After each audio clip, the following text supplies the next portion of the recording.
महाराष्ट्र राज्य कृषी विभाग सांगली व कृषी पणन मंडळामार्फत उत्पादक ते ग्राहक थेट विक्री या संकल्पनेअंतर्गत सांगली आंबा महोत्सव 2024 चे आयोजन करण्यात आले होते। 24 ते 26 मे या दरम्यान 25 लाखांच्या वर आंबा विक्रीची उलाढाल झाली। या आंबा महोत्सवास सांगलीकरांनी चांगला प्रतिसाद दिला।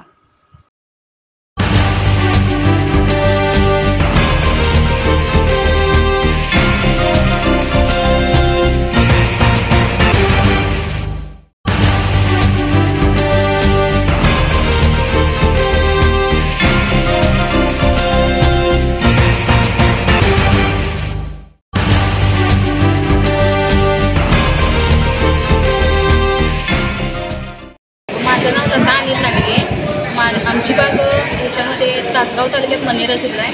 आमचा आंबा हा केशर जातीचा आहे आणि हा आम्ही ऑर्गॅनिक पिकवलेला आहे आणि त्यामुळं आम्हाला इथं आंबा महोत्सवमध्ये याला खूप मोठा प्रतिसाद मिळाला आहे।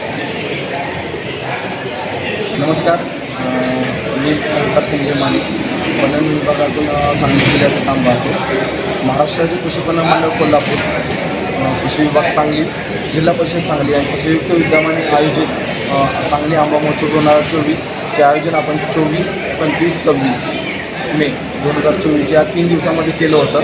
त्याचबरोबर आपल्या आंबा महोत्सवामध्ये खास आकर्षण म्हणजे 57 आंब्याच्या जाती विविध ठेवल्या होत्या, जेणेकरून की सांगलीकरांना समजावं की आंब्याच्या एवढ्या जाती आहेत, त्यांना त्या पाहायला भेटाव्यात, त्यासाठी आपण जे आयोजन केलं होतं। त्याचबरोबर आंबा महोत्सवाची 3 दिवसाची विक्री आपली जवळपास 21 ते 22 लाखांपर्यंत गेलेली आहे आणि अजून जे ग्राहक आहेत त्यांचा प्रतिसाद भेटत आहे।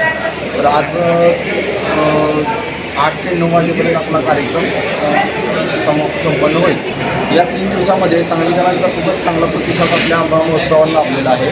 विविध प्रकारचे आंबे खरेदी करण्यासाठी सांगलीकर येत आहेत आणि अजूनही प्रतिसाद तसाच चालू आहे। साधारण गेल्या 3 दिवसामध्ये 21 ते 22 लाखांचा उलाढाल झालेला आहे। मी डॉक्टर केशव बलवंत, मुक्काम पोस्ट कुरुस, तालुका माळशिरस, जिल्हा सोलापूर। माझ्याकडं 6 एकरमध्ये आंब्याची 3000 झाडे आहेत। तर मी प्रत्येक वर्षी महाराष्ट्र राज्य कृषी पणन मंडळ कोल्हापूर विभाग यांच्यामार्फत सांगली असं कोल्हापूर असं या ठिकाणी आंबा महोत्सव भरवला जातो। तर आम्हाला गुरे साहेब हे सहकार्य करून पणन खात्यामार्फत आम्हाला स्टॉल उभारणी करण्यास सांगतात।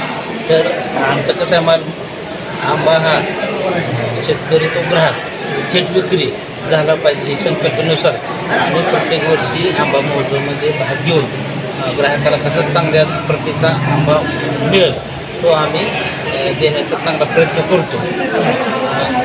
या महोत्सवामध्ये आम्हाला चांगल्या पद्धतीनं रिस्पॉन्स मिळतो आणि शेतकरी जे ग्राहकाचा फीडबॅक चांगला मिळतो, आंबे चांगले आहेत असं आम्हाला फोनवरनं मेसेज वगैरे पाठवतात। आणि तर आम्ही कृषी पणन विभागाचं आभार। अधिक माहिती घेऊन येत आहोत पुढील भागामध्ये। आमच्या चॅनलला लाईक आणि सबस्क्राईब करायला विसरू नका।